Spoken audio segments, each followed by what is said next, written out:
Some of the greatest F1 drivers of all time, such as Michael Schumacher, Sebastian Vettel, Juan Pablo Montoya, and Pastor Maldonado, have fallen victim to the infamous Wall of Champions. Only the best will nail it, but sometimes even the cream of the crop are caught out. But what makes it so challenging? What's up everyone, it's BMPHF1 here, and over the past 3 decades, we have seen world champion after world champion gets drawn into the Quebec Wåll, which is located on the exit of the 1314 chicane at the circuit Gilles-Villeneuve. We have seen some drivers completely lose control and ram straight into it, and we have seen other drivers who execute the corner to perfection, getting as close as a few centimeters from the iconic wall. It's a seemingly easy corner to take, so why have we seen so many great drivers collide there over the years? Well, let's start off with the obvious. There's a wall right on the exit of the chicane, unlike some circuits on the F1 calendar that have tarmac runoff. This means that any small error you make can be extremely costly, as there's literally no room for error. Another factor is that the chicane is located between 2 straights, the Casino Straight and the Start-Finish Straight. This means that drivers will want to carry as much speed through turns 13 and 14 as possible. Brake too early and you won't carry enough speed into the corner to set a decent lap time in qualifying. Brake too late and you carry too much speed into the corner, which can result in locking up, loss of traction, and ultimately, a driver's car in the barrier.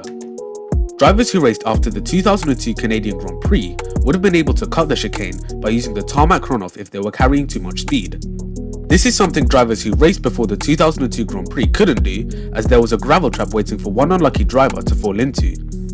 However, in 2015, the FIA made changes to the circuit layout to prevent drivers from merely cutting the corner.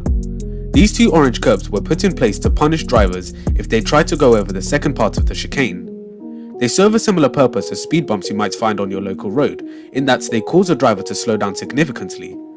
But in the case of Formula 1, their specific purpose is to prevent drivers from driving over the corner. When a driver brakes too deep into the corner and has to use the runoff area, if any part of their wheel touches these orange curbs, then they can rejoin the circuit immediately. However, if they do not touch the orange curbs, they must drive around the polystyrene board and then rejoin the track in a safe manner. This ensures that a driver does not gain any unfair advantage by using the runoff area, so it can be a great place for someone to overtake in a race. Drivers can gain positions by simply forcing the driver ahead into a mistake at the chicane, meaning they will lose time by going onto the runoff area and therefore will concede a position to the faster car behind. Another reason why it is so difficult to maneuver is due to the leftover tyre rubber on the exit of the chicane. This tyre rubber accumulates off the racing line as a result of hard acceleration over the course of the race weekend. If a driver runs over this debris and tries to accelerate, they will lose grip and slide. If they cannot correct the mistake in time, then the inevitable will occur. Drivers such as Max Verstappen and Carlos Sainz are recent examples of drivers who hit the famous wall, and maybe this is a sign of great things to come. The Canadian Grand Prix is one of the best tracks on the calendar, and the Wall of Champions is just one example of some of the toughest corners in F1 history. I hope you all enjoyed. If you did, please give this video a like and comment down below what other corners you'd like to see me analyze. Subscribe to the channel if you're new and turn on notifications so you never miss another upload, and I will see you all in the next one.